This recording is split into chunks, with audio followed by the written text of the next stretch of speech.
must be skeptical of absolutely everything. Above all, this is a war of propaganda. Let's talk about the speed with which we are watching this market deteriorate. We only need to use the word faith when there isn't any evidence. I presume you've got faith in your wife. Is there any evidence for that? Yes, plenty of evidence. I strongly resist the idea that archaeology is a science. These days, academics are driven by the need to publish research papers. Now, of course I am minimising my tax, and if anybody in this country doesn't minimise their tax, they want their heads ripped. Because as a government, I can tell you, you're not spending it that well that we should be donating extra. The easy answer is this. If we continue to send our children to Caesar for their education, we need to stop being surprised when they come home as Romans.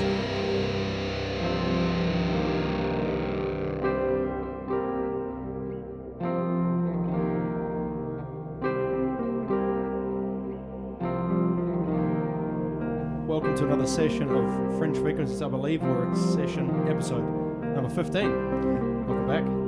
Welcome back, Cody. How you feeling? Yeah, good. We're actually consistent now, man. This is our second in a row, but we're third within 4 weeks. Yeah.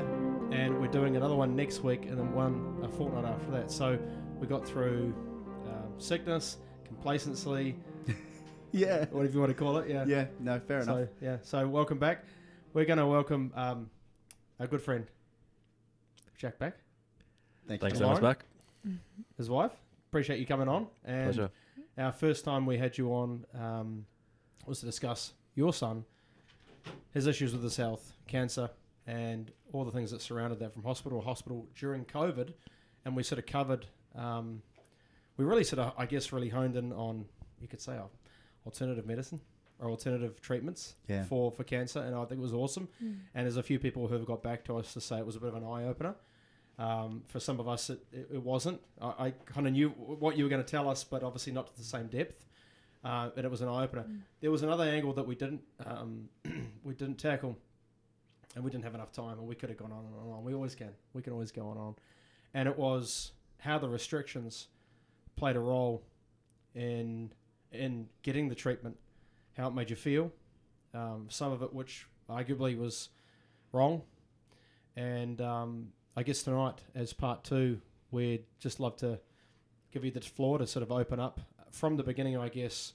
Some of it's going to be a bit of a repeat, but some of it, then it will sort of go off, and just to, if you know, however far you want to go with it, and just to explain how those restrictions impacted getting treatment for your son, and how they made you feel. And, you know, I guess just how it made, in some respects, some people would argue, a mockery of the system.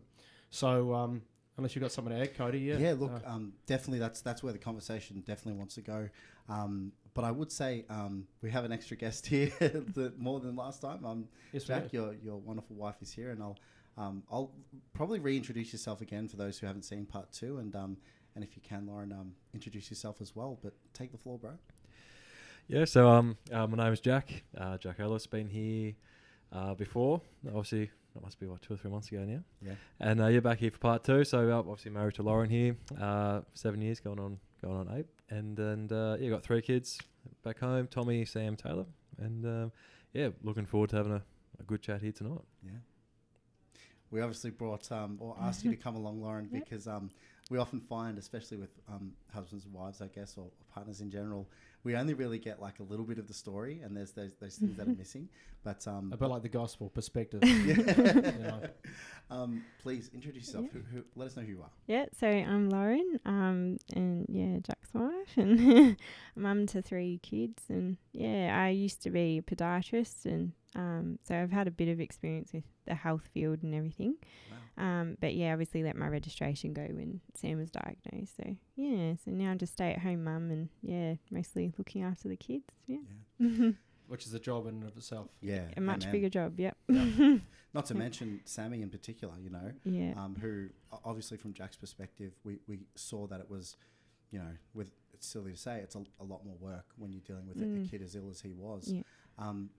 Just before we get into the sort of restrictions and the story regarding that, I guess we gave Jack the opportunity to sort of express like a sort of start to finish, a real quick one, you know, if possible, as to how that's affected you. Like, you know, would you say that it was that the journey sort of come to an end? Is it still going?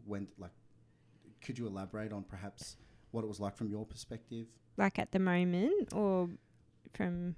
Look, it's a very broad question. Sorry. So, I guess I would ask, give me a little bit of information about, I can't remember, Jack, exactly when Sammy was diagnosed. February 2022. So I suppose pretty much, he was diagnosed February 22. I was at the 26th of February 2022. He was diagnosed. But yeah, there's a bit of stuff, I suppose, leading up to that, which Lauren was involved with. I was at work.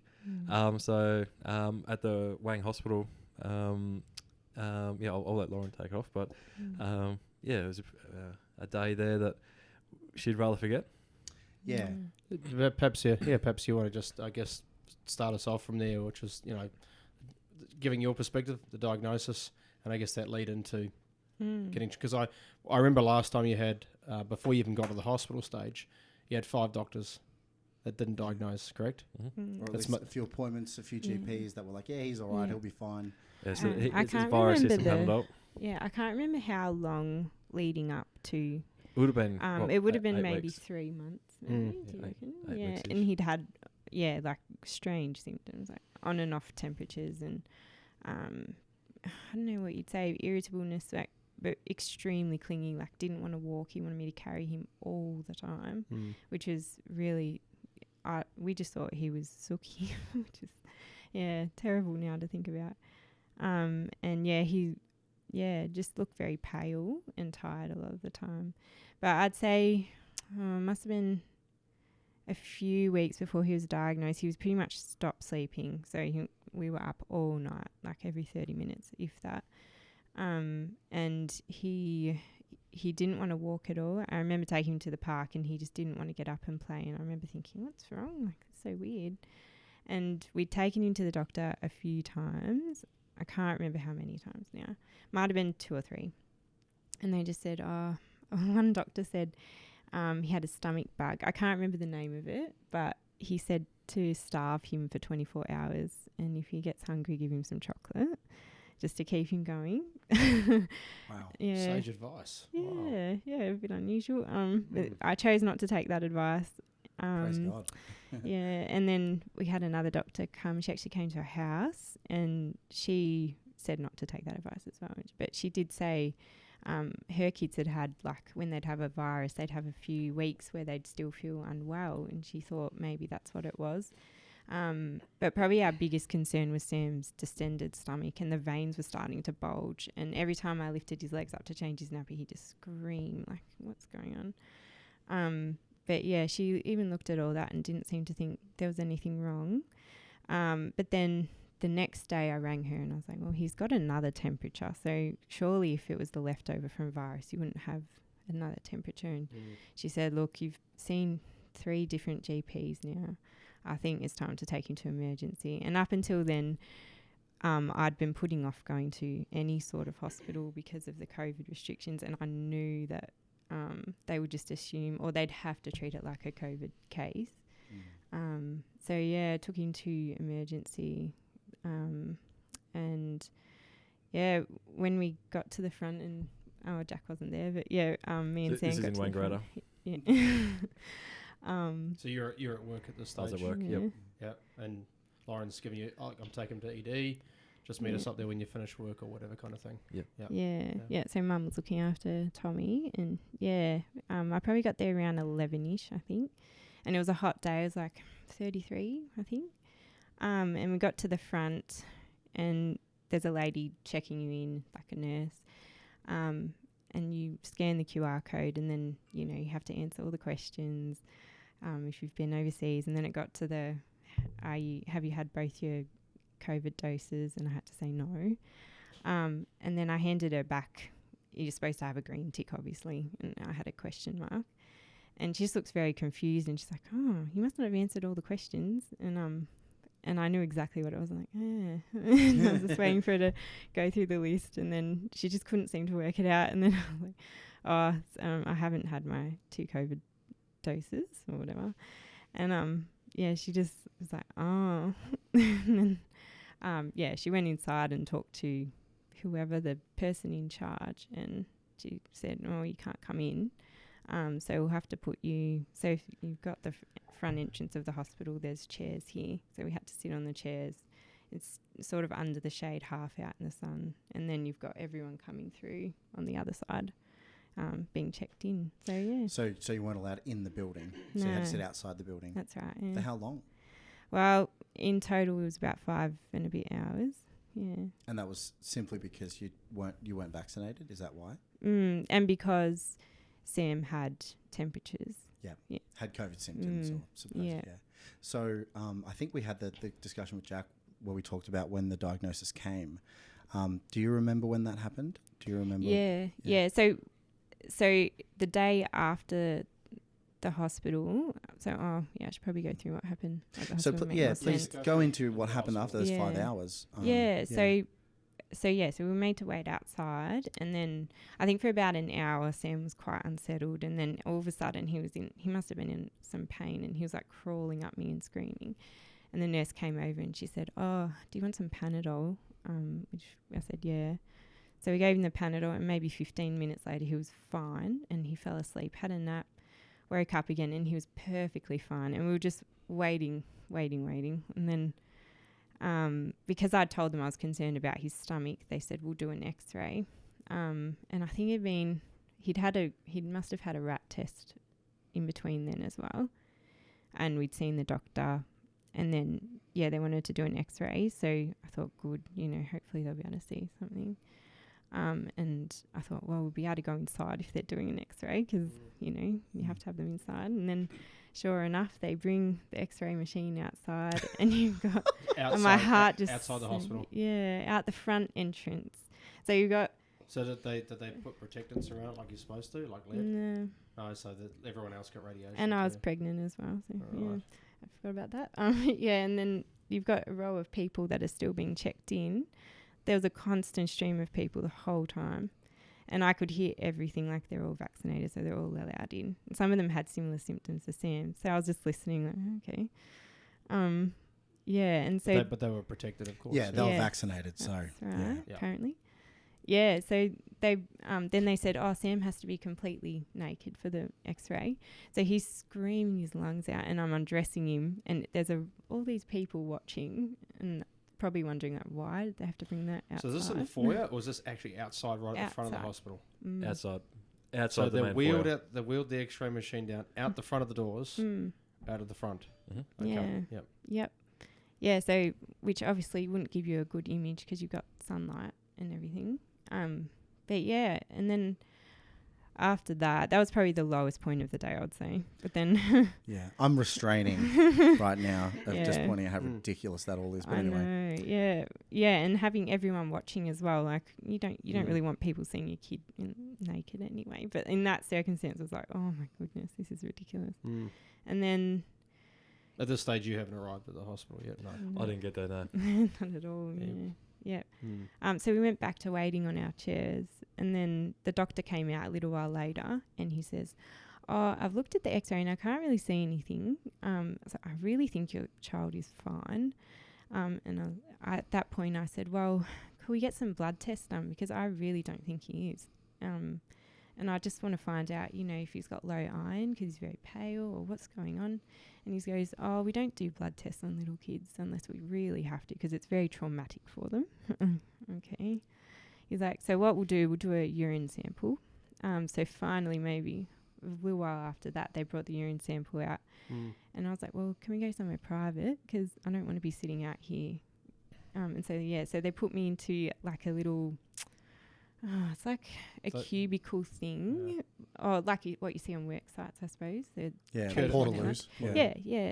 Like a cubicle like that with an aircon in it, and that's where they did the rat test for people. And so me and Sam were sitting on this plinth, and I was just trying to get a urine sample from him, and he hadn't drunk much water all day, so he obviously wasn't able to give me one. And I was about half an hour into that, and I just cracked, marched outside, and I was like, "I'm going home." And they were like, "Oh, no, we've actually just found your room. So, don't leave. Come into the room and you can do the urine sample in there." And I was like, "No, I'm going home. I've been here 5 hours. I'm going home." And I said, "I'll do the urine sample at home and I'll bring it in another time, like when I can get it. Because Sam was tired and hungry and goodness knows, just not feeling well. And yeah, they really didn't want me to leave. They even got the doctor to come out and try to convince me to stay. So to their credit, if I had done the urine sample right then and there, they would have seen something was wrong. But that being said, it only would have been a matter of a few hours, really, like difference. The doctor somehow missed a grapefruit size tumour in his like he did check his tummy and everything. How do you miss something that big? Yeah, and anyway, so... Focusing on something else. Yeah, well, that's right. Yeah, it was focusing on COVID the Lots whole of time.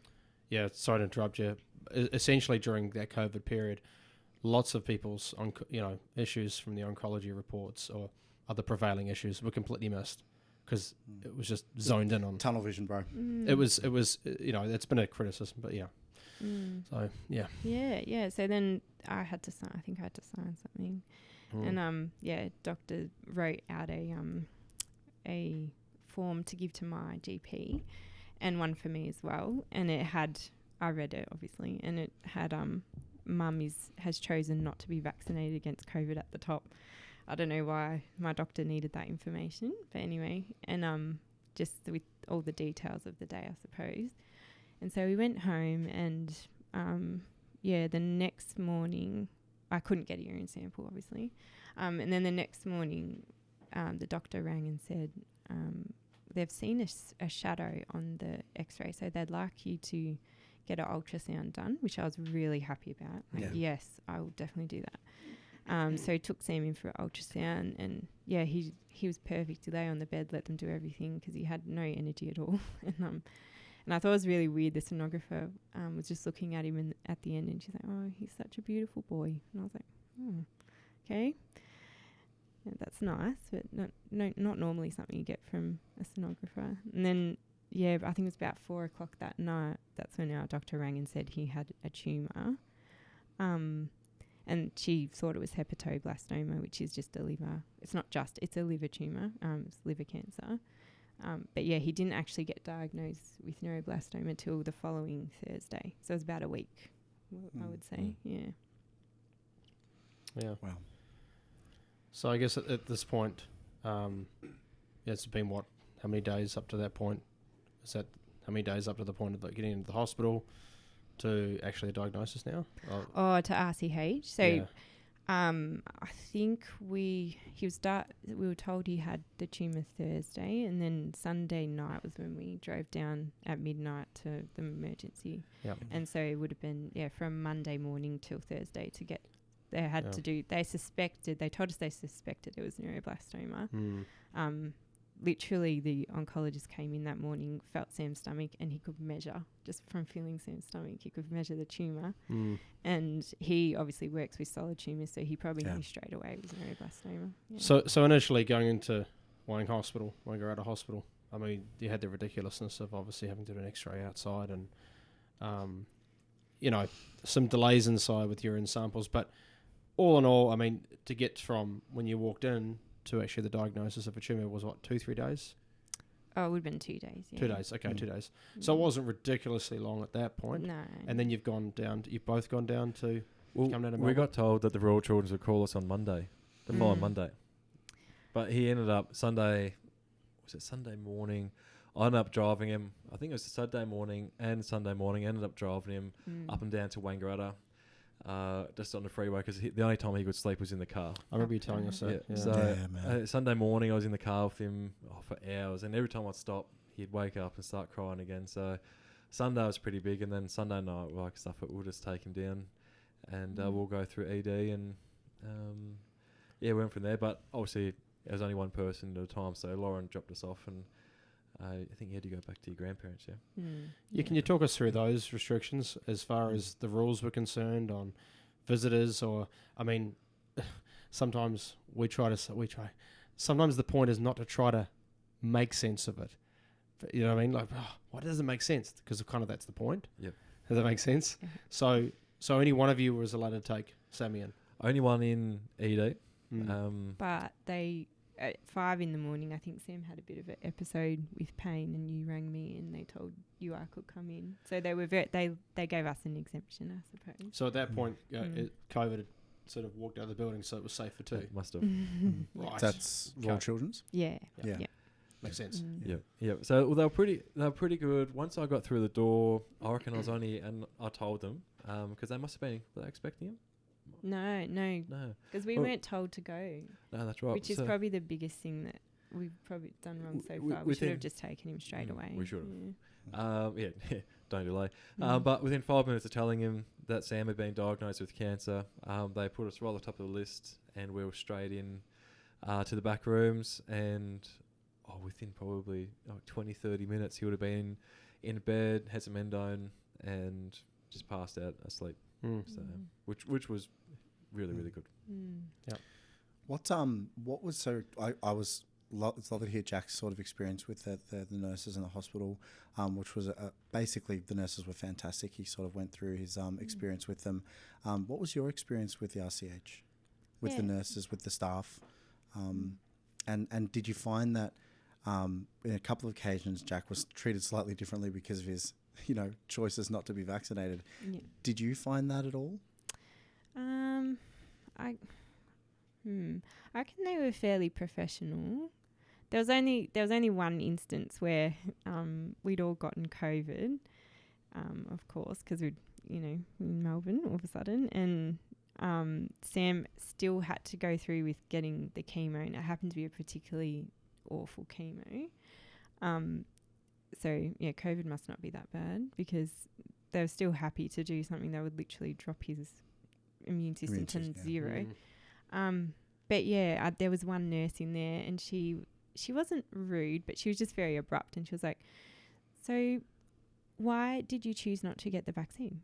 Because we were in an isolation room, so we had to be in this room. It's an airlock room. An airlock room, so you can't, it's not very good for you, I suppose. But you're in this room for the entire week. I can't leave my room to get food. So I have to rely on them to bring me my food, which they never did. They forget all the time. But they did bring the hospital food in. So you get like a, I guess a white bread sandwich with some ham and cheese or something. And you might get the dinner as well, from memory. White bread sandwich, that sounds...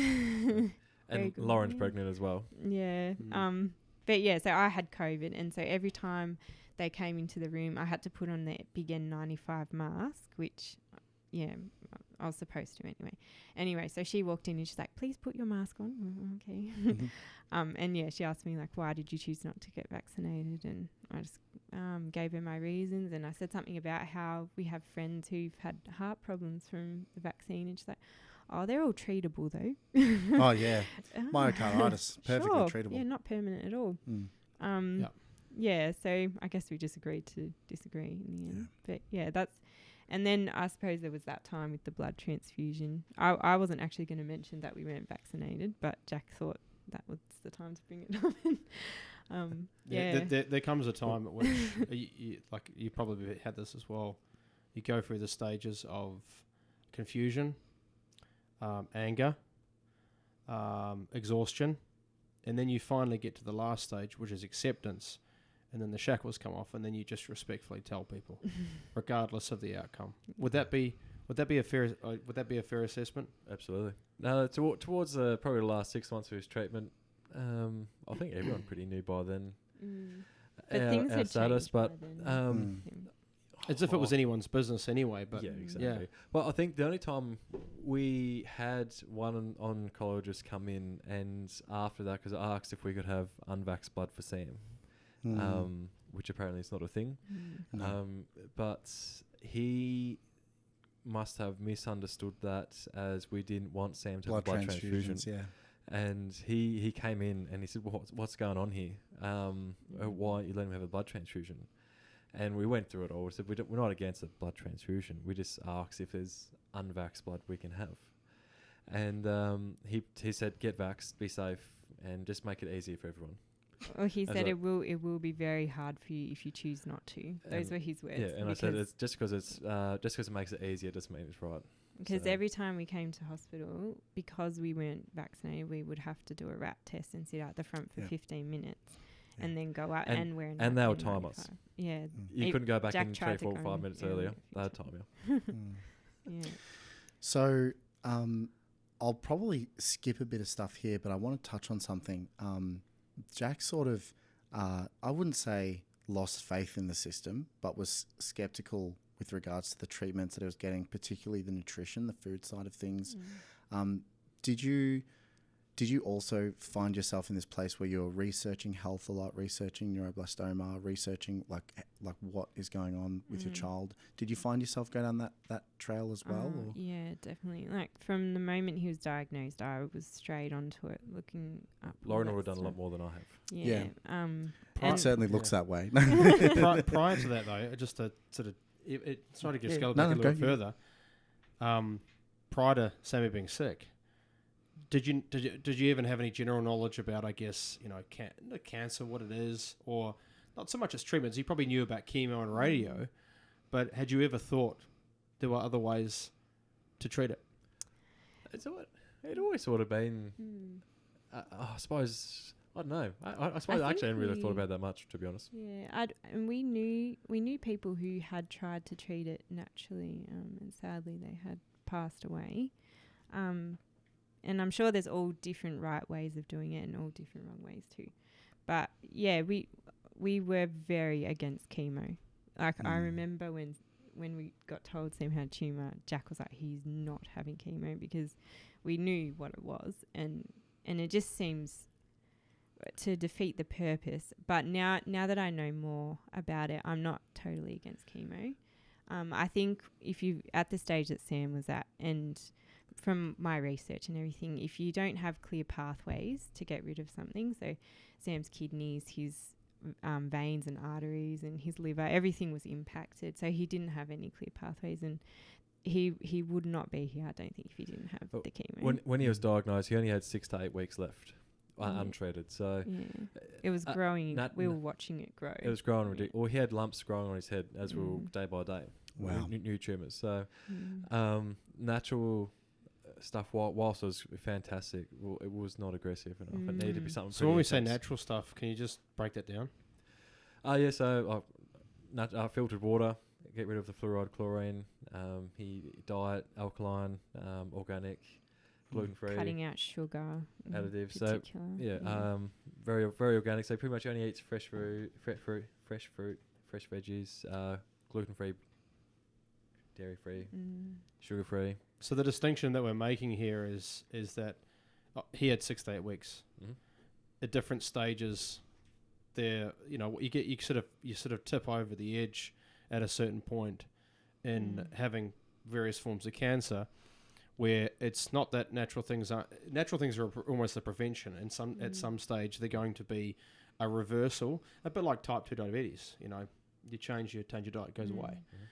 But so what you're saying is that at that point there, you almost needed something that was maybe slightly detrimental to his health, but was going to attack it, because the way I've heard chemo explained by a doctor is it's like scorched earth. Like you just kill everything, and that's like what it does, Well, Sam is not far off doubling his weight 12 months ago. He was only at 9 kilos. Whoa. How old is Sammy now? Just turned 3. Wow. Three and a bit. So he was 9 kilos, like almost this time last year when he was almost ready for transplant. And he's 16, just on 16 kilos now. So he's like skin and bones. Like I could get my little finger and my thumb around his neck. He was tiny. So from what I understand, forgive me if I'm wrong here, from our last podcast, I didn't realise, maybe I wasn't listening, possibility, but I understood he didn't go through chemo.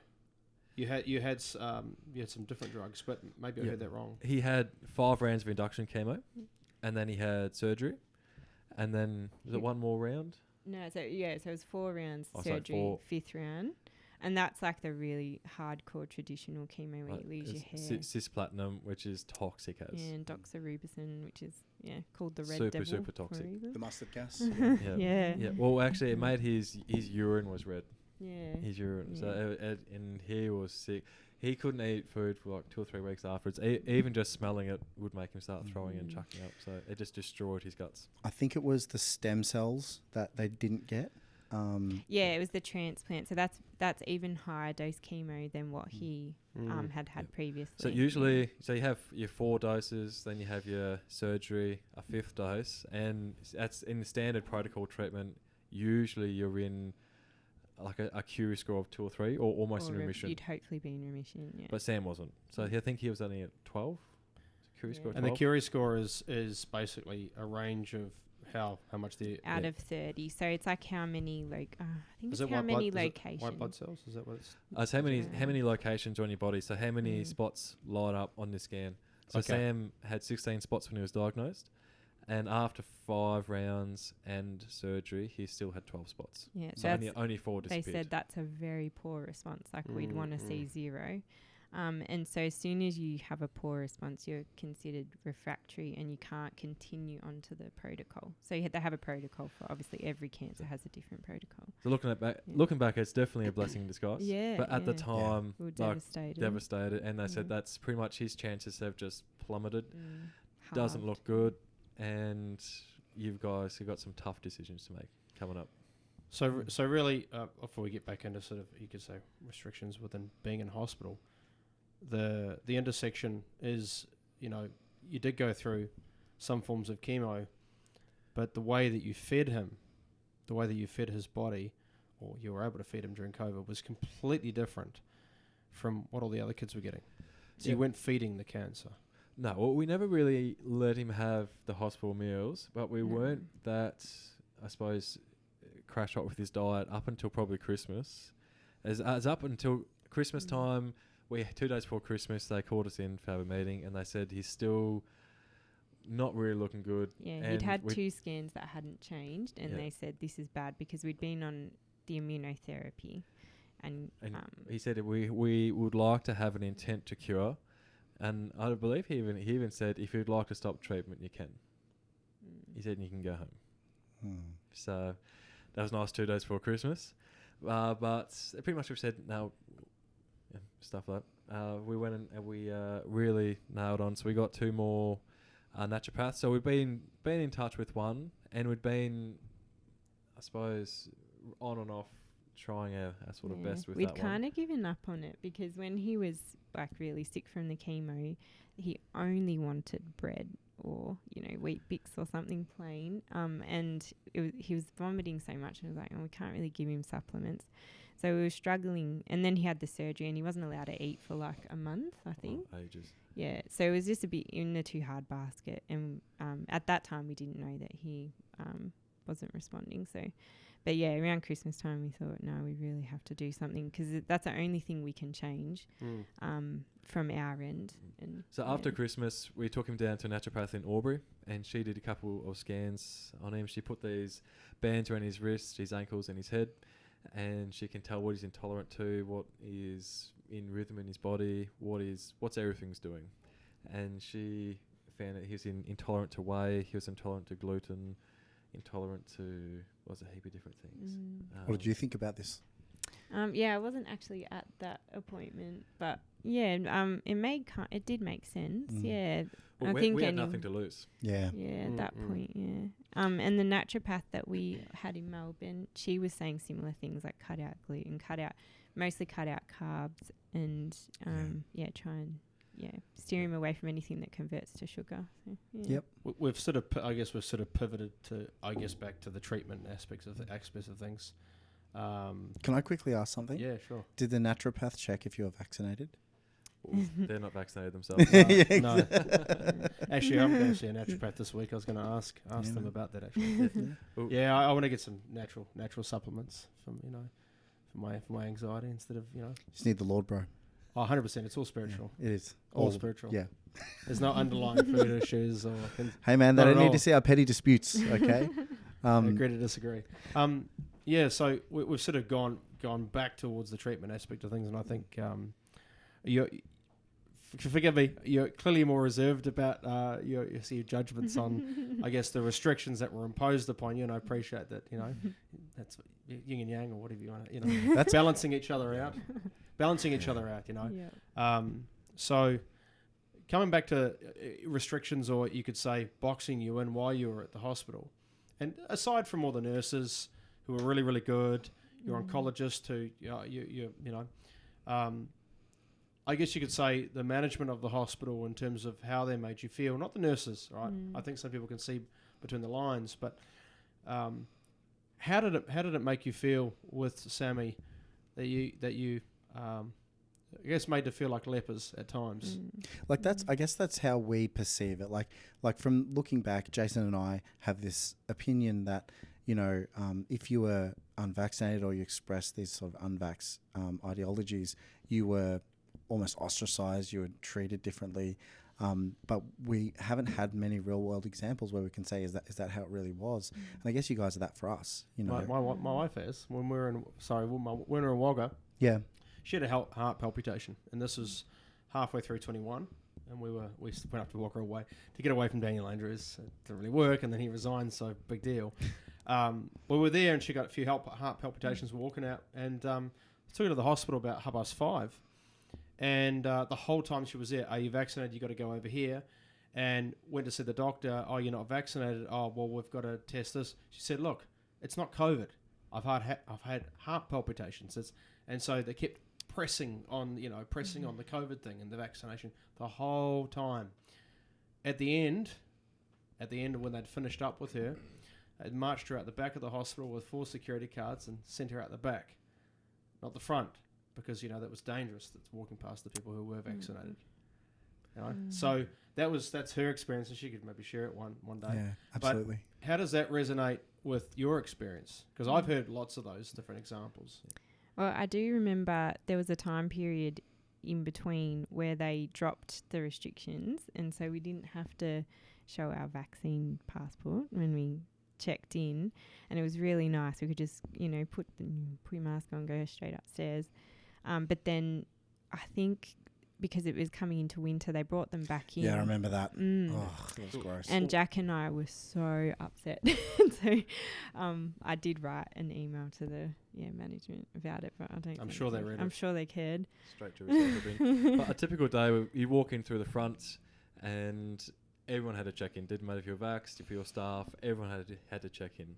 So there was a vax line pretty much and an unvaxxed line. So we always had to go the unvaxxed, had to go out the front, you had to go get your rat test, sit at the front 15 minutes, whatever, do your rat test, come back, prove that it was negative, and you had to put your green mask on and walk in. I'd always walk in with the blue one in my pocket. As soon as you go around the corner, we take the green one off, put the blue one back on.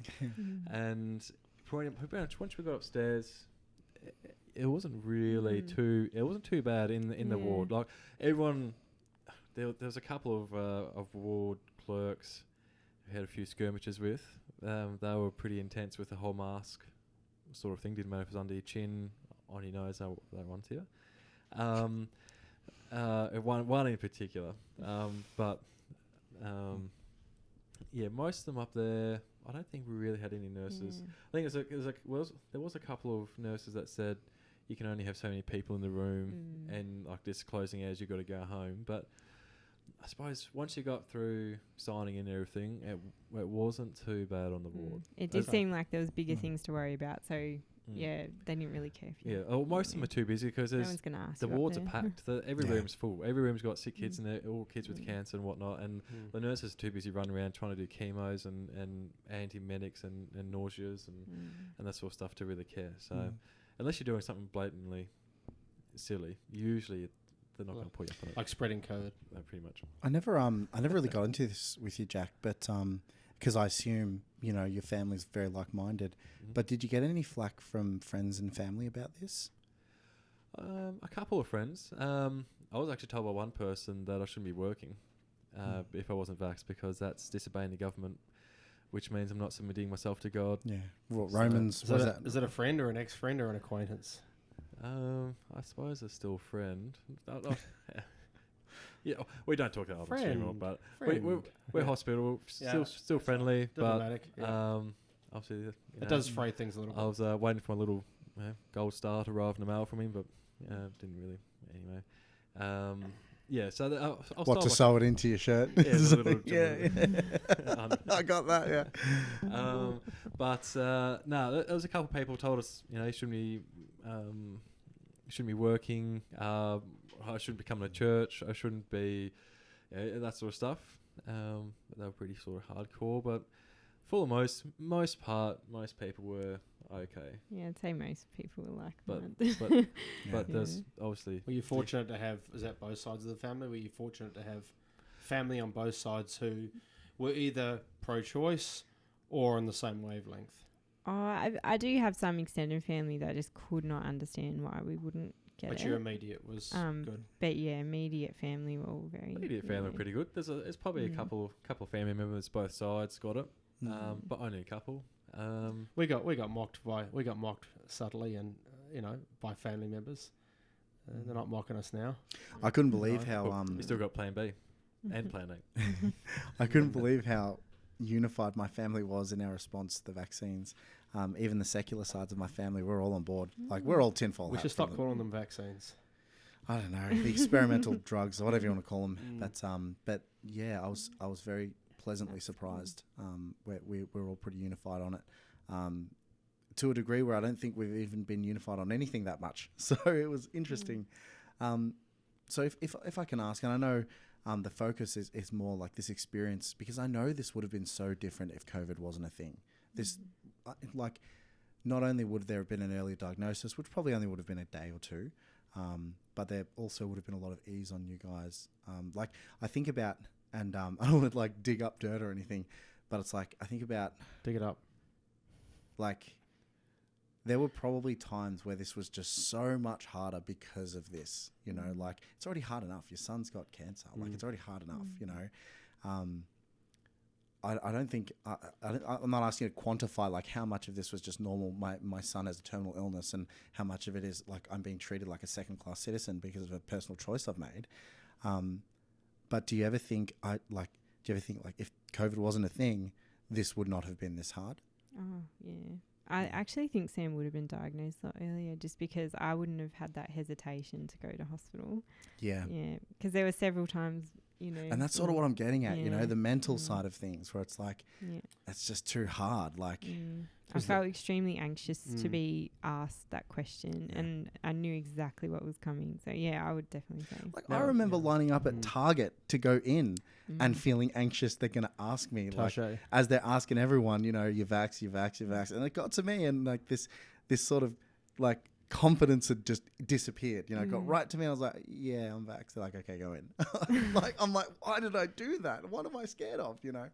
So I can't imagine at the hospital. You wanted to fit in. You wanted to fit in. You're a weaker brother. Look, honestly, it's so bizarre, isn't it? You know, like, yeah. We all fly over our plates. So Jason and I, we're pretty tinfoil hat. Like, we're pretty off the deep end. Let's quantify that though. We are open to discussing anything. That doesn't mean that we're going to entertain everything. Does that make sense? Well, I was going to go down the path that this was like a psyop. You know, like, this was designed a specific way to do something to the I guess the psyche of society, you know, and it was so effective, you know. But you know, I guess you've already answered the question. It was made a lot harder, you know. Imagine if you weren't persistent. Imagine if you weren't as persistent, and imagine those families out there who, for whatever reason, weren't as persistent, and that could have been right across the board because of restrictions, when automatically it's, oh, you're sick, oh, you must have COVID, or someone does have COVID, send them home, you know, to get some rest. And then they do die because they have comorbidities. You know, just imagine if you hadn't been as persistent as you were. You know? I mean, I don't want you, sorry, I should rephrase that. I don't want you to imagine that, but you know what I'm trying to say. Imagine this. No, I don't want to imagine the worst, but if, you know. Well, I think there were, like, once the restrictions eased a bit, you started chatting to other parents on the ward, and we were definitely not the only ones who were treated like, you know, they've got COVID, and, you know, symptoms were just ignored. So, yeah, I think it affected everyone during that time would have been affected by the restrictions. Not even most parents I talk to up in the ward, because you'd meet a lot of parents in the kitchen just walking around, and most parents had the 3, 4, 5 doctors look at their kids. They had the months and months of temperatures, not eating, not sleeping, and that kids just weren't getting diagnosed. It just seemed to be a really common factor that the kids with cancer were taking forever to get diagnosed, and doctors weren't listening to them. What's the average age? If you I am honing in on something here. What is the average age of the doctors that you saw? Let's say Wangaratta, and I mean, so you got GPs. We've got the GPs. Are we talking people under 40? How many specialists and doctors would have been over 40? There would have only been 1 or I'd 2, say I reckon. It's In the Royal Children's, there would have been maybe... I'd say it's probably 50-50, wouldn't you? Under 40? No, I would have thought so. I'd say most of them... I'd say it's probably... You've got the real senior, like, really clever oncologists who are well and truly over 40, but then I'd say most of them would be under, but they're just like the... I don't even know new what they're grads, called. I suppose. Yeah, or like the... Or fellows. Yeah. Did you get the impression that they... I guess you'd have to think back, because it's quite a hard... It's not something you probably would have thought about at the time. Do you get the distinct impression in the medical fields that they're taught what to think and not how to think? Oh, yeah. Definitely. Yeah. There's a couple of doctors there. You ask them, like, this is what my book says. The dietitian you told us about, I still think about that. You know, like, it's like, this is what you're feeding him. This is what I want to feed him. And she's like, no, that's not our process. It's like... Can you repeat that one for us, actually? Yeah. With the dietitian recommendations. Yeah, so they wanted to feed him, I believe it's called Pepti Junior, I think it was. Pepti Junior. And I was looking at his feed, and I was at a point, was it January? It was like, we were going through everything. We went through all his meds. We got rid of a heap of meds. We were going through his food, through his diet, and it must have been the start of one of his treatments. And I asked... Oh, no, we actually had bought his feed in because we were using it at home, weren't we? And I brought it into hospital, and I just asked, can we use it? And she said no. And I was like, well, can I see the ingredients for your Pepti Junior? So she brought it in, and the first ingredient was whey, which he's intolerant to. Second was sucrose, which is sugar. A third was potato starch, and fourth was vegetable oil. That was the first 4. The rest was just all numbers or starches, or it's just like a chemical cocktail, really. And just to be clear, so like one of the conventions of because Australia has one of the strictest sort of like food administrations and how we label. So the thing that's listed first, it's always in quantity. So it goes, whatever's the most quantitative in that feed is going to be first, and then as it goes down in quantity, it goes down the list. So like it's mainly, what was that first ingredient? Whey? It's mainly whey. And then after that, it's mainly sugar. And then after that, it's mainly potato and then oil. So... potato starch. You expect it in a McDonald's feed, or chicken nuggets or something like that, and you're like, who cares? There's probably not much difference. So what happened when you sort of challenged her on it? Oh, she said, no, it's against hospital policy. We can't do that. And so I think at the time, I'm like, oh. Right, Were you there at the time, Lauren? Were you there? Yeah, in and out, I think. Yeah. I think she was like, oh, I'll have to go talk to someone else. Then we called it back in. We said, we're going to use our feed, whether we like it or not. So if we have to sign a waiver, we'll sign a waiver, but this is the feed we're going to use. So she went back out, and she came back with a waiver, and she must have had a chat with somebody. And she said, we'll supply a pump and the bottles, but you got to do all the bottle changes. No one's going to change bottles for you, because at night time the nurses would come in and put a new bottle on, so you didn't have to get up, because otherwise the line gets air in it and it occludes and the pump starts beeping, so you got to bleed it through again. It's just frustrating. So I'm surprised you didn't ask her how she got a degree. Oh, come on, Jace.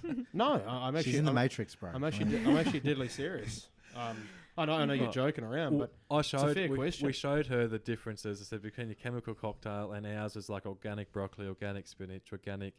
actual food. Yeah, food. It's real stuff. It's organic. And she said it's just our hospital policy. But anyway, so she said, and if we find your feeds in the fridge, or We're gonna chuck 'em out. We're gonna throw them out. She's like, I've instructed the nurses to they're not to help, and pretty much you by herself. So, But that wasn't the case, was I it? was like, that's okay. No, Yeah, the go for it. nurses were more So than happy. as soon as she left out, the nurses come in. Did she tell you you're not allowed to? We're not allowed to help you with your feed. She's like, just tell us where the bottles are and we'll do it for you. Yeah. So Okay. we ended up doing most of it anyway, but they offered all the time to help out. You rebelled. You rebelled against the system. I'm rebellious, son. I'm actually like, you know, I guess, and Jason and I have talked about this before. It wasn't the nurses or necessarily the staff that we actually had an issue with. The oncologists, it was this yeah. overarching policy making, The hierarchy. Management policies. Yeah. So, so I can say, having visited the Royal Children's Hospital recently, you know, I am quite happy with the staff there. I'm quite happy with the people there. It's just unfortunate, and we know nurses. There's nurses in the church, you know. Yep. You know, it's just unfortunate that they have to work within these bounds. You know, You don't become a nurse.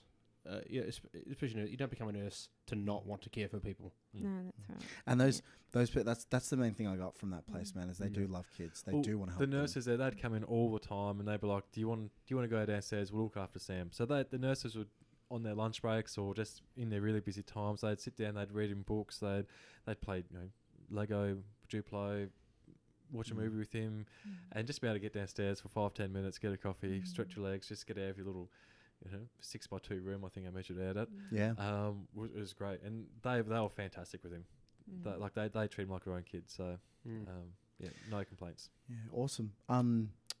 I don't know. I wanted to jump into something, but if you think it's too you far jump into ahead, something first, and I won't listen to you, and I'll jump into something else. Let's go. how is Sammy going? I really want to understand where he's at now. Where he was, like, I kind of know where he's at because I see the guy at church, and it's so wonderful. I see you talking to me, and then you're kind of like peering off, you know, trying to see where he is. He's running around. I know that he's not out of the woods, but he certainly looks like a normal little boy, man. Yep. She's changed a lot since the boy with his, you know, feeding tube and his, you know, his, I guess you'd say his what's that word the Christians use? Your look, you know. Countenance. Countenance, thank you. His countenance has certainly changed. Bro, where were you, man? Thank I you. didn't finish school. No, so Sam's not out of the woods yet. Definitely doing much better than anyone ever expected. He's pretty much cancer free, but for 2 spots on his liver. So his Curie scores at a 2. We actually get his results back on Tuesday. Sorry. So from his last scan. So 2 spots left, but his energy is back. His hair's come back. Eating, appetite. Man, this cancer must be pretty persistent, you know. Neuroblastoma is really hanging on. Very difficult to get rid of. Or neuroblastoma, I don't think your class is in remission to your NED, no evidence of disease for 5 years. Yeah. So it can come back anytime within 5 years. I think it's the highest killer in children under 5. Like, it's a very aggressive. Do you have him on a specific diet at the moment? Still, yep. Yeah. So he's very. We're probably still just as strict, if not stricter, with his diet now because he's not in treatment. So got to be extra careful. And you're always learning more too. Like, always learning better ways of feeding him, I guess. Yeah. Would you say that the experience you've had with Sammy has changed your view of nutrition and health? 100%. So my brother and I, sorry to cut you off, I'll really frame that in a really biased way. My brother and I have been looking into, I know it sounds really hypocritical coming from someone like myself who isn't really health minded, but yeah, we've looked into nutrition, and it's kind of like, it just feels like there's been a massive deception campaign about food and nutrition. Absolutely. Mainly around carbs and sugar, you know. But I wanted to ask, would you say that nutrition was outside of the cancer treatments was like the main thing that sort of got him to where he is? It's the only thing, really. Yeah, 100%. The only thing we've changed differently was his diet and the supplements. And that's it. I can't speculate on what other parents decide on their kids and what their motivations are. But would you say that being Christians affected your sort of desire for Sammy? Like, was there some kind of advantage you had outside of like the spiritual side? would you say that there was an inquisitive nature that you had, or a sort of desire to seek knowledge that came from your Christianity that helped you? I think when you believe that God created the body perfectly, like I don't believe God made any mistakes, you know that there must be a natural way that God has provided for us to self-heal. So for me, that was what was driving me in that.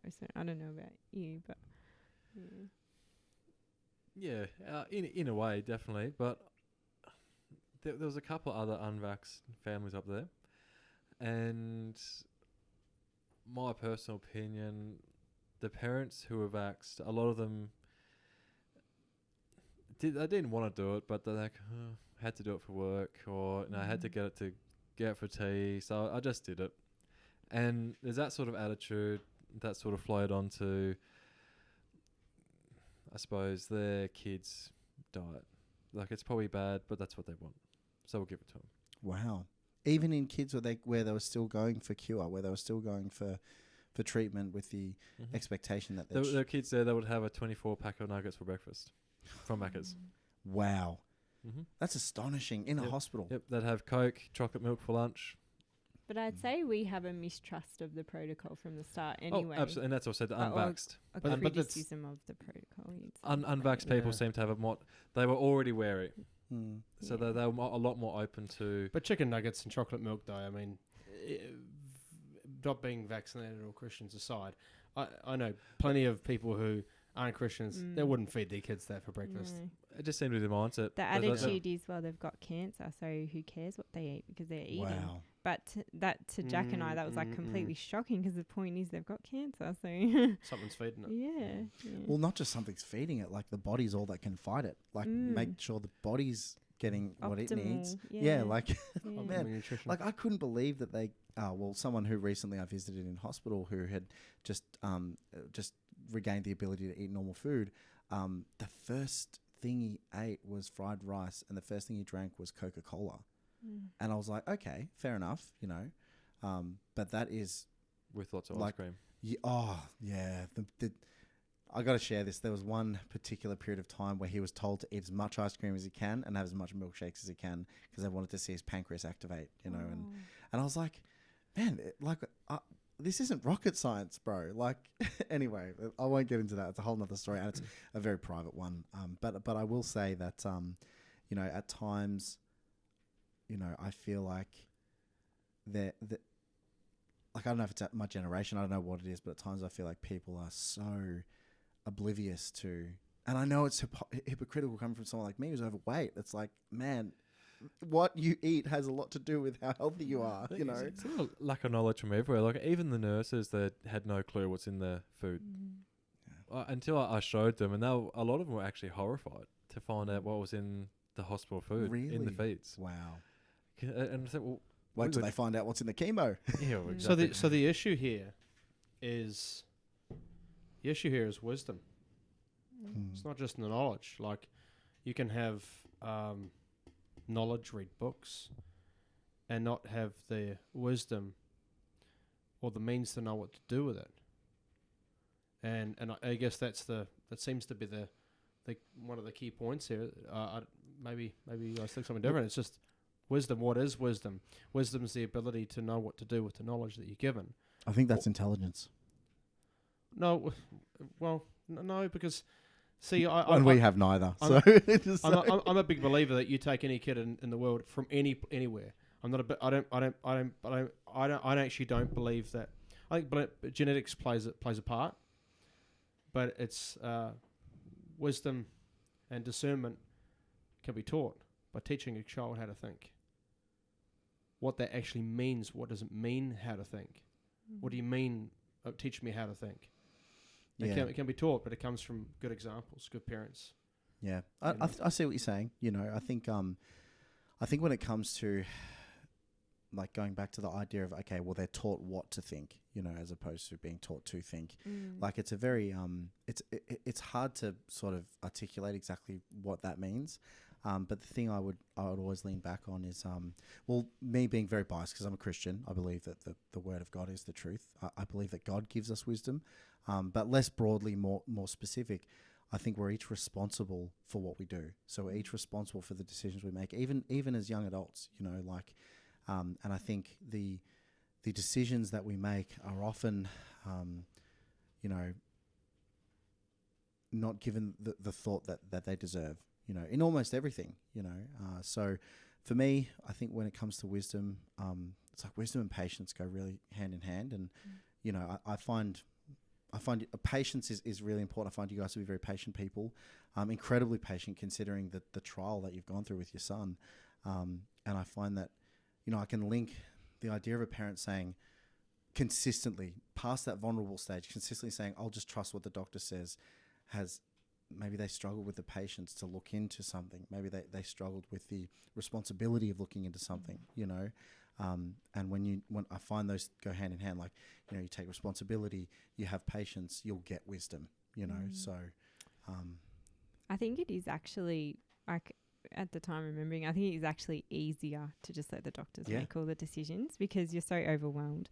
But if I wanted to be I don't want to say lazy, but like just not want to deal with that side of things, because you know it's going to be more work. You know, if you actually look into things, it's going to be tiring. It's going to be, you know, lots of researching, lots more cooking and stuff like that. I think it is easier to let the doctors make the decisions.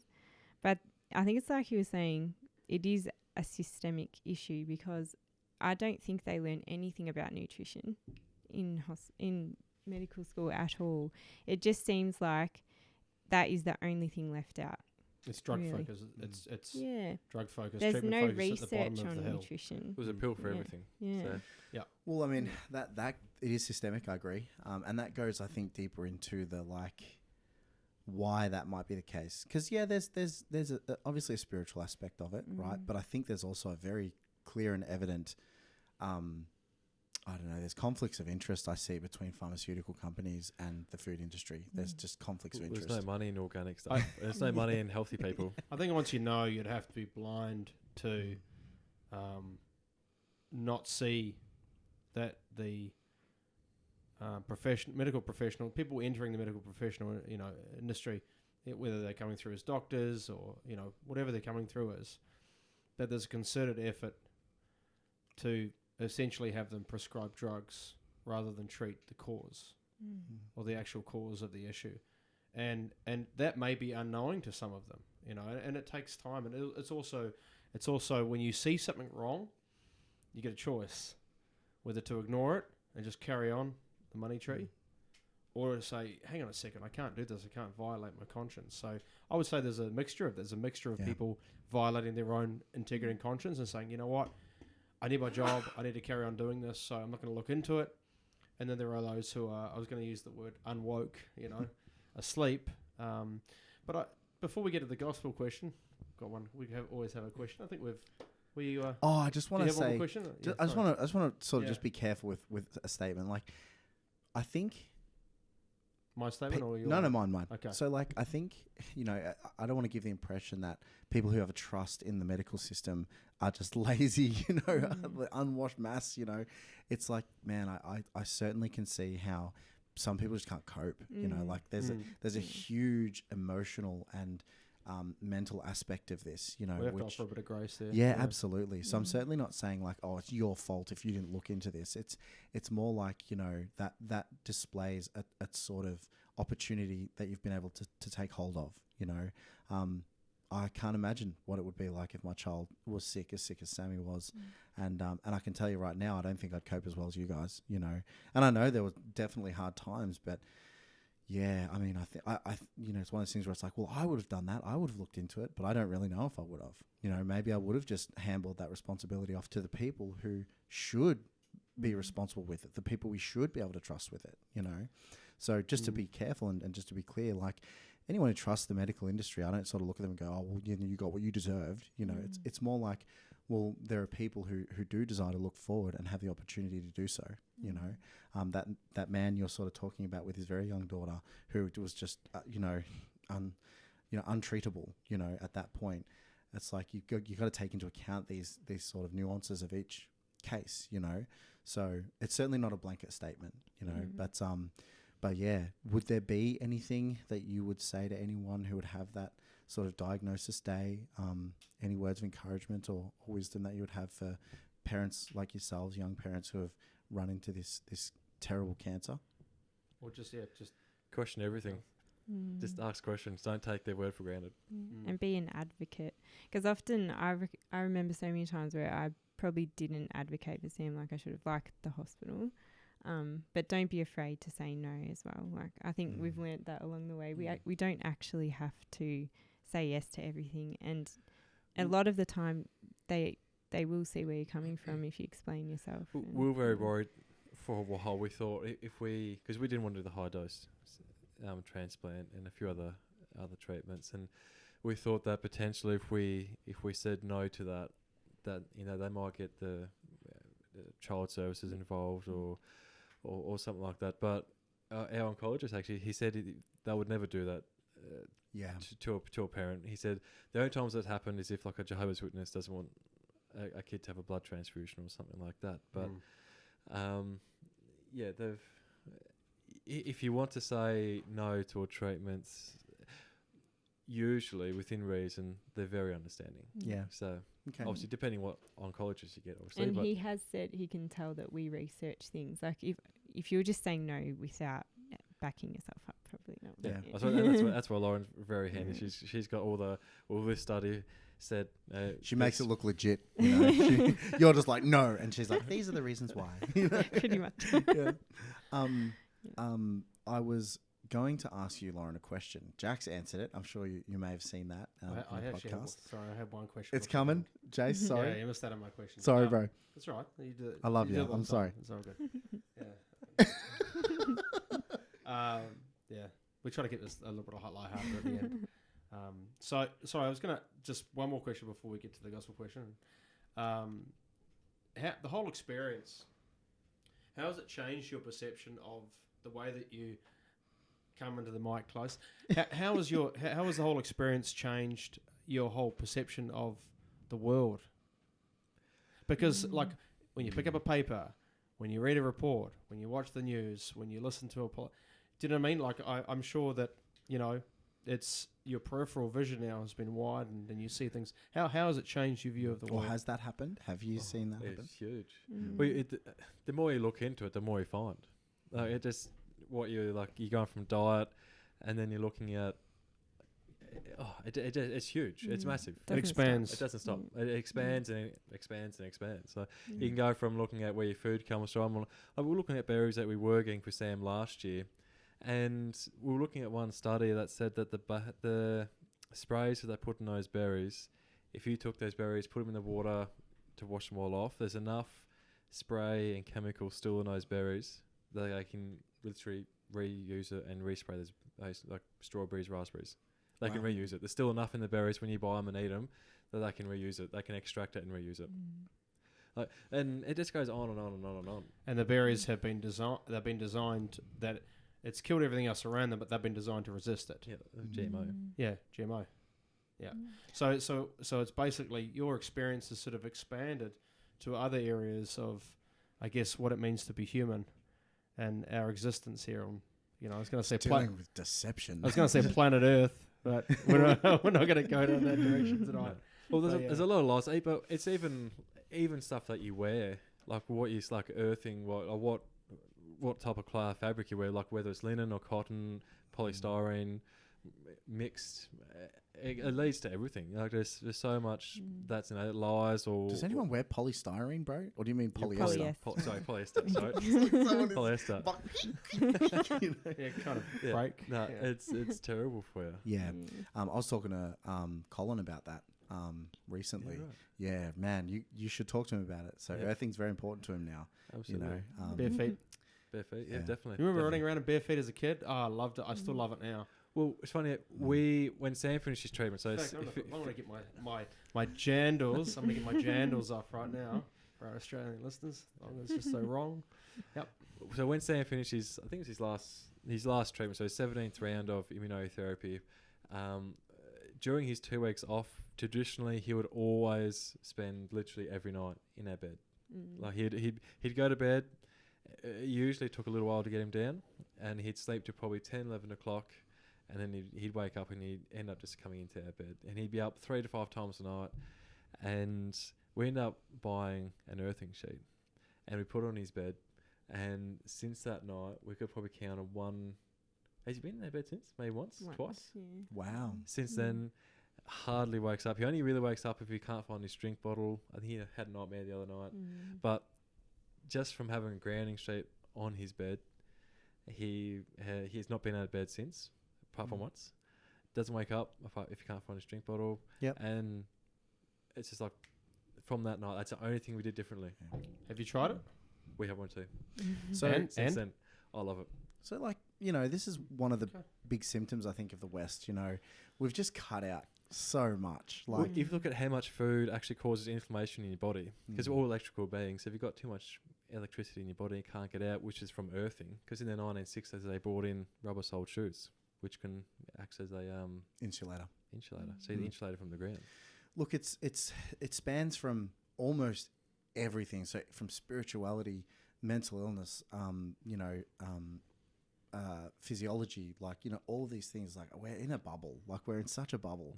My mother-in-law suffers from a cancer, and I won't go into the details too much, but she literally got to a point where she was like, I'll try everything now. And there was such a range of things that we don't consider in the mainstream sort of healthcare system. You think we have all these answers, and then there's these sort of Eastern answers, and these, you know, other answers, and you know, but it's actually the opposite. Like, it seems, at least from her experience, that the West had like a small amount of answers, and then there were a lot of answers outside of that. You know, and whether or not they're effectual, I can't say. That for our certain. medicine is not as great as we think it is. Well, I think our understanding is nowhere near as great as we think it is, and like. Yeah, this is a whole nother thing, you know. It's just before we get into the go, it's interesting you say that, because Europe, I mean, if you look at, let's say, the American Indians, and they weren't even called Indians, as Christopher Columbus called them Indians, but if you look at the American Indians, South American, you know, indigenous, Aboriginals, all right? There's no such thing as a fat Aboriginal or fat Māori before Europeans. Oh, I was going to say. No, I'm not. That wasn't a dig. I know what you mean. There was no the health. The health was impeccable. The Europeans brought the sickness. The Europeans brought the crap food. The Europeans brought. Do you know what I mean? Yeah. So I think, like, even Will, current world examples. I can't believe I said that actually. Anyway, like, that's going to stay in. I love that when we talk about, because you're going to smack me in the face afterwards. No. The Amish, you know, like, when we look at the communities that have rejected a lot of sort of modern takes on diet, medicine, treatments, you know, immunotherapy, you know, they have wildly different amounts and percentages of things like diabetes, cancer, autism, Down syndrome. Like, it's just non-existent in their communities. It's so not there. Yeah, it's just, they don't vax their kids. They don't immunise. Well, you know, so there's no autism, zero spectrums, nothing. Yeah. So there is. Look, bro, you and I, like, yeah, we can go on. We for go hours, on, yeah. honestly. And I haven't even asked you a few questions I really wanted to ask you, but there is one particular question that we ask all our guests. There is. Give us the simplest rendition of the gospel that you can think of. Oh, okay. Or the most elaborate. Yeah. That I would like if someone asked me. Someone was to ask you. Yeah. Oh, well, actually, my son Tommy's been asking a lot of questions lately, so I can tell you what some of our conversations. Like, the other day, he asked me. He was just yelling outside, and he's like, "Mum, I want to get saved." And he came in and like, I asked him, "Well, what does it mean to be saved?" And he said, "It means that you trust Jesus and you go to heaven." And he's like, "I want to go to heaven because you're going to heaven." So I knew he wasn't quite ready yet, but yeah. So basically, you know, we believe that God sent His Son Jesus to die for our sins, and that the Bible says that if we confess, He's faithful and just to forgive us and cleanse us from all unrighteousness. So, yeah, it's fantastic. Yeah.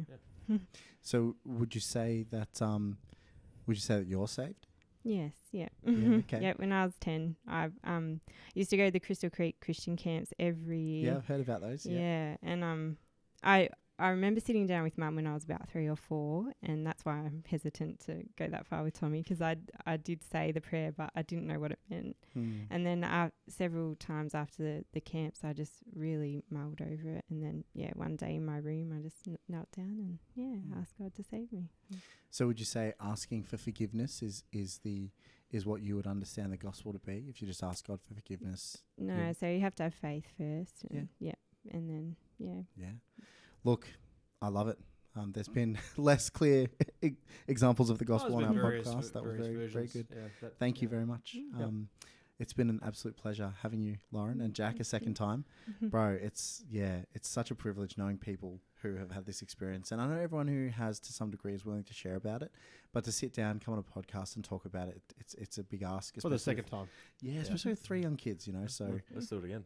Yeah, absolutely. Well, look, you're probably going to be our go-to for dietary health stuff, like especially. But to be honest, man, you're looking pretty good. Like, yeah, nice to meet. And he actually doesn't work out. Can anyone believe that? I don't believe it, bro. He's in the gym at 3 a.m. I need to get some tips because I hate working out.